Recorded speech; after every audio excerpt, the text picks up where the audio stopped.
Halo. Apa kabar rekan-rekan semua? Sejumlah informasi terkini mengenai korupsi akan kami hadirkan untuk Anda semua. Bersama saya, Maura Irana Novianti Wicaksono. Penyalahgunaan kekuasaan maupun finansial sering kita jumpai untuk kepentingan pribadi. Kenapa hal ini bisa terjadi dan bagaimana penanggulannya? Mari kita bahas bersama pernak-pernik korupsi. Itu korupsi? Korupsi adalah tindakan yang bersifat buruk menyangkut penyalahgunaan kekuasaan dan uang untuk kepentingan pribadi. Kenapa sih korupsi bisa terjadi?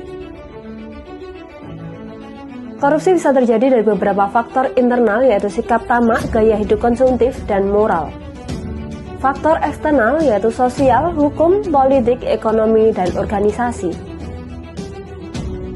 Adapun beberapa contoh perilaku korupsi di masyarakat, antara lain melanggar lalu lintas, suap menyuap, peraturan yang dibuat-buat, membuang-buang waktu. Perilaku korupsi pada mahasiswa, yaitu mencontek, memberi hadiah ke dosen, bolos kuliah, dan titip absen, memalsukan data beasiswa. Korupsi adalah musuh kita bersama. Ibarat virus, korupsi juga tersebar di mana-mana. Wabah di seluruh penjuru menggerogoti negeri. Korupsi terjadi karena cinta materi. Tindakan korupsi seringkali melibatkan hubungan keluarga, anak dan istri. Karena kebiasaan keluarga yang tidak peduli dari mana asal penghasilan sehari-hari, karena itu keluarga punya pengaruh besar untuk mencegah korupsi dari akar. Di balik keluarga yang terhormat ada anggota keluarga yang hebat, yang selalu mengingatkan sumber pendapatan dan menjaga makna kebahagiaan dengan kesederhanaan. Jangan sampai terlambat hingga semuanya menjadi kiamat.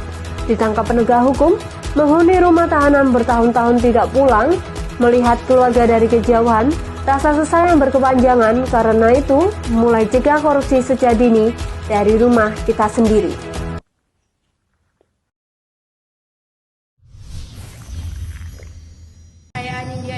Pada kesempatan kali ini saya akan menjadi reporter.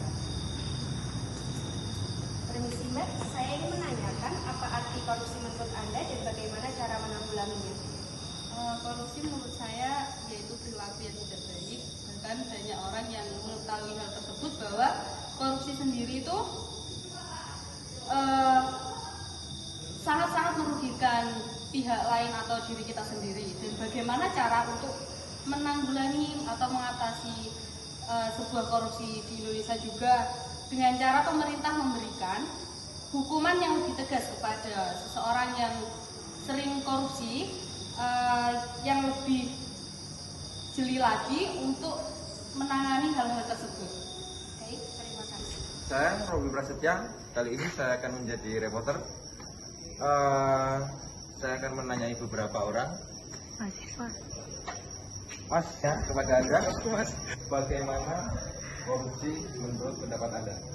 Menurut saya korupsi adalah perbuatan yang sangat tidak pantas untuk kepentingan pribadi atau perorangan atau golongan. Mungkin itu Mas, menurut saya. Bagaimana cara untuk mengatasi tindak korupsi? Menurut saya untuk mengatasi tindak pidana korupsi itu adalah penegakan hukumnya Mas. Untuk di Indonesia saat ini kan penegakan hukumnya cukup kurang baik ya Mas, masih mengambil dari HAM itu Mas. Seharusnya itu dihukum mati aja, seperti yang ada di luar negeri, Jepang, Korea seperti itu. Baik, terima kasih. Korupsi itu seperti bola salju. Sekali bergulir akan terus membesar dan melaju. Perlawanan tidak bisa dilakukan secara orang per orang ataupun menggantungkan kepada pihak lembaga pemerintah atau pihak lembaga hukum atau KPK yang berjuang. Mari kita bersama-sama mantapkan dan yakinkan hati Untuk tidak saling mencuri.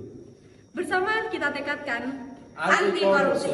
Saya Maura Irana Novianti Wicaksono. Saya Anindya Ainur Rahimah. Saya Dewi Sahariadi Ramadan. saya Robi Prasetya. Generasi Anti korupsi.